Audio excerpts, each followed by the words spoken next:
sommes au Master Acro qui réunit la crème des parapentistes acrobatiques du niveau mondial qui viennent donc s'affronter en battle de run. Ils sont largués d'hélicoptères, ils font leur run de figures acrobatiques et ils viennent ensuite poser sur des pontons en mer.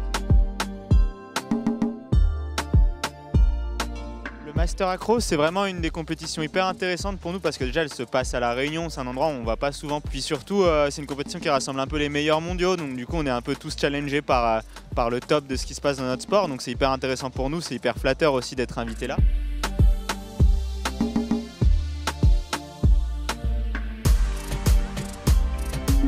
C'est un contest qui se positionne en marge du circuit accro, dans le sens de justement pouvoir sélectionner un circuit élitiste, on va dire, qui rassemblerait le côté show et le côté compétition. Et donc avec cette spécificité d'un largage sous hélicoptère, nous permettant de lancer un championnat ou une compétition, à partir du moment où on a une surface d'eau, assez facilement.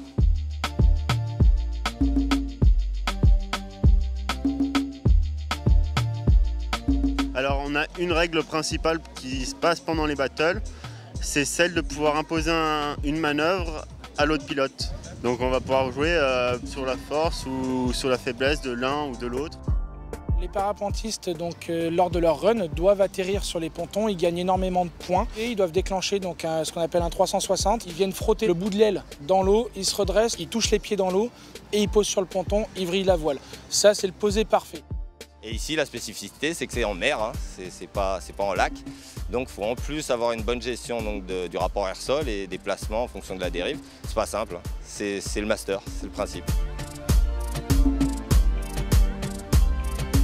Ici, les parapentistes pensent aux requins, bien sûr. La Réunion souffre d'une mauvaise image vis-à-vis de ça. Toute la sécurité en mer que nous avons installée protège tout ça. Nous avons triangulé la zone avec 2 bateaux et un jet, donc ils sont là aussi pour faire tourner les moteurs et faire du bruit vraiment dans cette zone là, mais nous avons également un vigie-requin par ponton qui est là lui pour se mettre à l'eau, faire un tour d'horizon. On n'en voit pas de manche si on n'a pas de visibilité sous l'eau.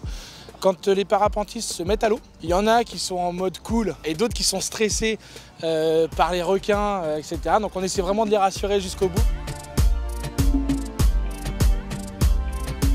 La particularité du spot de Saint-Leu, c'est que Saint-Leu est déjà un spot mythique de par ses surfeurs depuis 30 ans, par sa baie magnifique et qui nous permet vraiment de profiter voilà, à cette époque-là, en fin de saison, d'arriver à avoir des conditions agréables pour la compétition.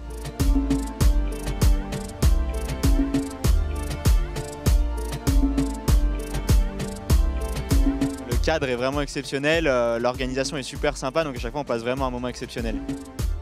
C'est un plaisir d'être ici et de pouvoir partager avec les gens notre sport et de pouvoir faire des démonstrations tout au long de la journée.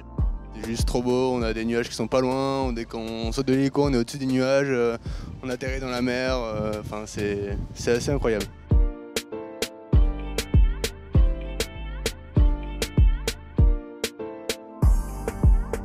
Ce qu'on aimerait dans l'avenir, c'est bien entendu que tout simplement cette compétition reste dans un axe de développement et que ça prétende à ouvrir aussi aux jeunes de La Réunion l'envie de créer un championnat régional, l'envie de remettre les pieds à l'étrier, de remettre un petit peu de voltige aussi à La Réunion pour que dans les années à venir, des pilotes aussi locaux puissent en profiter en wildcard, de venir se défier aux 16 meilleurs mondiaux.